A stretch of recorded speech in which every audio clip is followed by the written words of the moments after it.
সুপ্রিয় ভিউয়ার্স, আসসালামু আলাইকুম। আমরা আসলাম সফট এডুকেশন চ্যানেলের পক্ষ থেকে। ভাষা আন্দোলনে প্রথম রাষ্ট্রভাষা সংগ্রাম পরিষদের আহ্বায়ক কে ছিলেন? নুরুল হক ভূঁইয়া। উত্তর নুরুল হক ভূঁইয়া।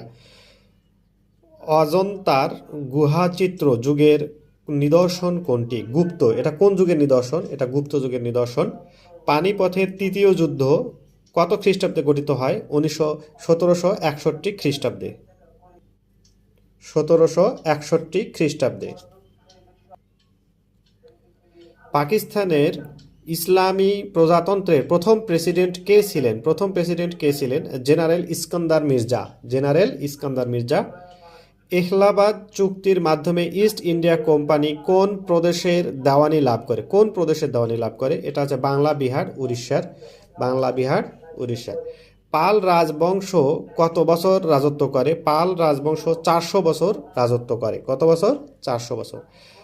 ইউরোপীয়দের মধ্যে কারা সর্বপ্রথম চট্টগ্রাম আগমন করে? এটা পর্তুগিজরা সর্বপ্রথম চট্টগ্রামে আসে। সমতট ব্যতীত সমগ্র বাংলা জয় করেন কে? সমতট ব্যতীত সমগ্র বাংলা জয় করেন সমুদ্রগুপ্ত নামে একজন রাজা। বাংলা নববর্ষ পহেলা বৈশাখ চালু করেন কে? বাংলা নববর্ষ পহেলা বৈশাখ চালু করেন সম্রাট আকবর।